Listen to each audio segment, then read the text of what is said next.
Es un ser muy oscuro, es un pedófilo, tiene muchas preferencias hacia los niños.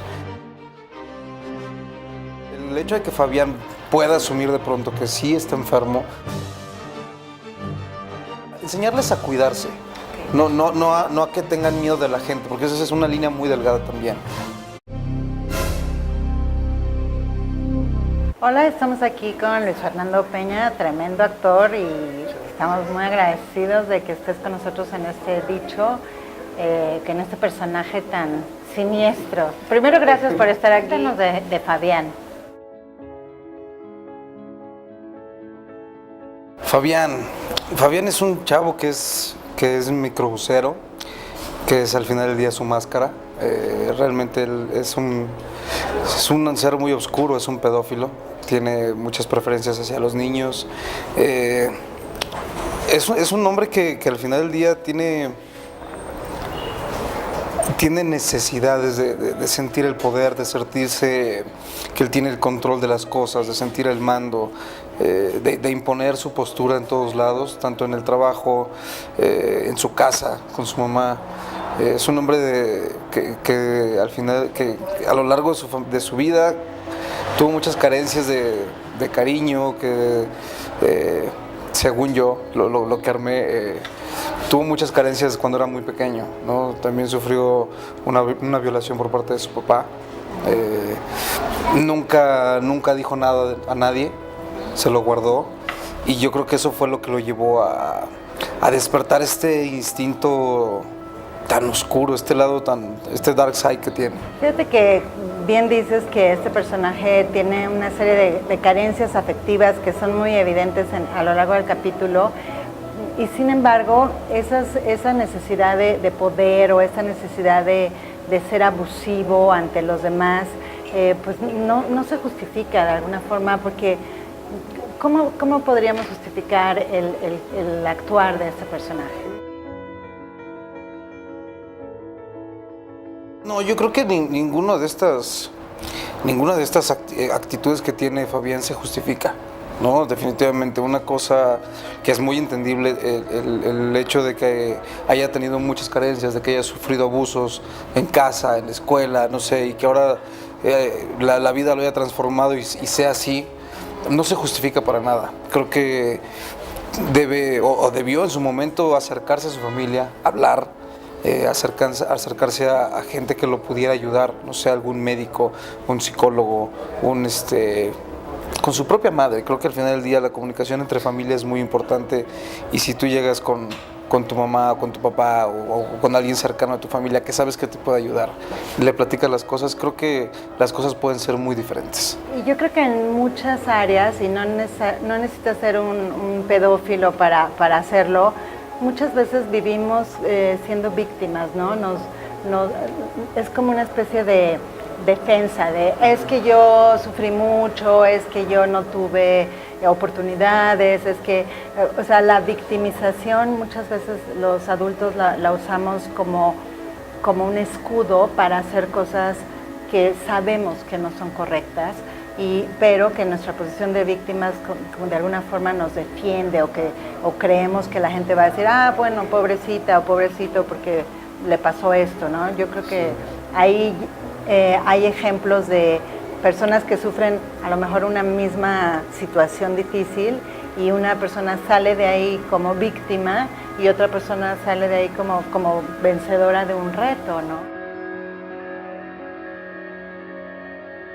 Sí, sin duda alguna. Creo que el hecho de justificar nuestros actos y deslindarnos responsabilidades, diciendo, no, es que a mí me faltó esto, ¿no? Entonces, de alguna manera estás echando la culpa a tu familia, o es que en la calle me asaltaron y le estás echando la culpa a alguien más. No, tienes que reconocer realmente tus errores, tienes que reconocer realmente tus actos y enfrentarte a las responsabilidades que conllevan, ¿no? Si tú te robas una taza, sabes que te va a llevar una responsabilidad y que va a llegar algo más adelante. Que va a haber, ¿no?, consecuencias. Claro, como dicen el dicho, a todas las capillitas les llega su fiestecita, tarde o temprano las cosas caen por su propio peso.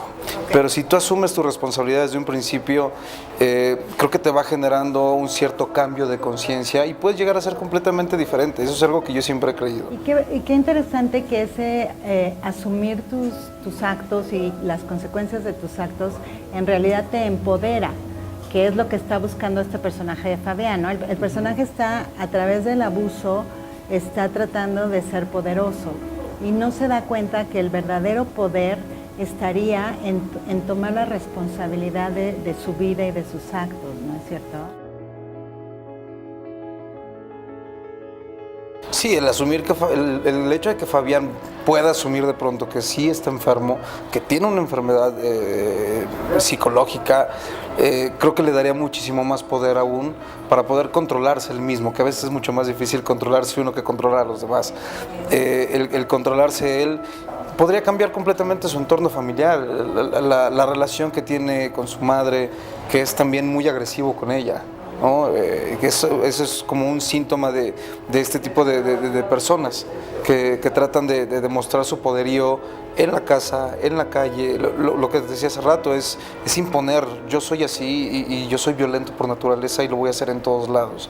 Creo que si fuera todo lo contrario, no sé, habría muchísimas cosas que serían muy diferentes, no nada más en la familia, sino alrededor. Por el lado de los niños, este niño Javiercito, que es un niño muy vulnerable, que ha perdido a su mamá recientemente, que está en una situación completamente indefensa, ¿no? ¿Qué mensaje les tienes tú a niños que pudieran sentirse vulnerables, que estén tristes por alguna situación familiar y que puedan ser presas fáciles de personas abusivas? Comunicarse vaya, como se decía hace mucho, ¿no? En Canal 5, acércate a quien más confianza le tengas. Creo que eso es básico, la comunicación entre niños y adultos. Hace mucho creo que era un tabú poder hablar con un niño sobre algo que tuviera relación a lo sexual. Ahora ya no, creo que ya no debería ser un tabú. Yo con mi hija, pues platico y de pronto también la baño, ¿no? Y me hace preguntas que como padre me desconciertan y le tengo que contestar con tal franqueza porque ya traen otro chip. Los niños ya traen otra idea, ya ven la vida de manera muy diferente y no se andan con tapujos, al contrario, son muy francos. Y yo creo que un niño que sufre de abuso, que sufre de bullying, al contrario, debería de hablar, debería de expresarse y decir, me está pasando esto, tengo un problema, necesito ayuda. ¿Qué piensas que los papás debemos de decirle a niños pequeños, como tienes tú, en relación a su sexualidad? ¿Cómo protegerse?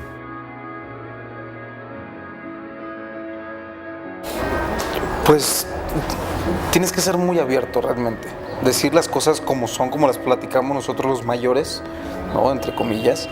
Hablar con ellos así. Yo, por ejemplo, con mi hija hemos platicado muchas veces de que cuando crezca, ¿no? Le van a crecer los pechos y demás. ¿Por qué? Porque ve a su mamá y, oye, ¿y tú por qué sí y yo no? Entonces hay que decirlo y mi hija está consciente de que cuando crezca, pues también le van a crecer los senos, ¿no? Y nos ha tocado ver en la clase de natación que de pronto le dice al maestro, no, es que tú no me cambies.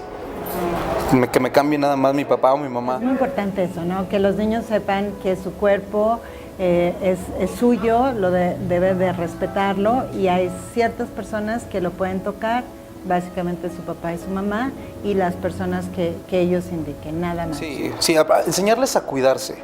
No a que tengan miedo de la gente, porque esa es una línea muy delgada también.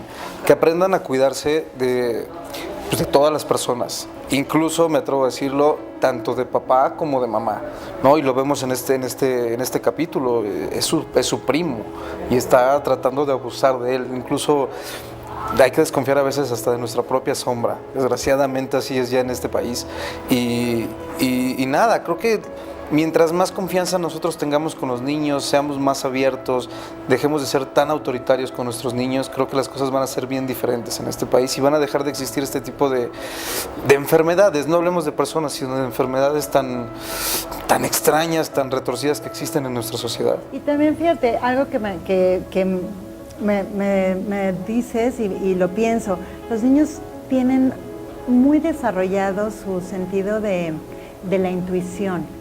Yo creo que un niño, aunque sea pequeño, sabe en quién confiar y sabe en quién no confiar. Entonces yo creo que también hay que hacerles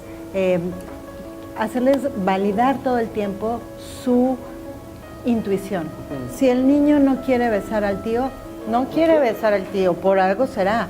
Si el niño no quiere acercarse a tal o cual persona, hay que respetarlo. Los niños normalmente están usando no solamente su inteligencia, que es mucha, sino están usando todas sus antenitas y esas antenitas yo creo que en esa edad están como muy abiertas.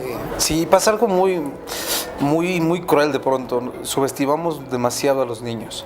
No nos damos cuenta de que son seres muy inteligentes, que todo el tiempo están observando. Hay estudios que comprueban que un niño piensa más y desarrolla muchísimo más su inteligencia porque todo el tiempo está viendo hacia arriba. Entonces, la mayoría, la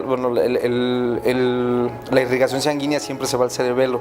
Entonces siempre empieza a imaginar. Nosotros dejamos de imaginar tanto, ¿por qué? Porque vemos hacia abajo, ya no volteamos hacia arriba. Entonces los niños por eso son muchísimo más imaginativos, tienen ese sentido tan abierto, son demasiado perceptivos, como dices, son muy observadores y más ahora. Si los dejamos ser y si los dejamos nada más que caminen, enseñarles a caminar y que caminen solitos, que se vayan por la vida, obviamente guiándolos sin, no hagas esto, no hagas el otro y bájate y te vas a caer y ya ves, te lo dije, te caíste. No, que se caiga y que se levante solo, no pasa absolutamente nada, no pasa que se raspe la rodilla y demás, ¿no? Y al contrario también, si se equivoca, enseñarle que no pasa nada. Pues muchísimas gracias por este mensaje. Yo sé que la gente te escucha en particular y te agradezco mucho.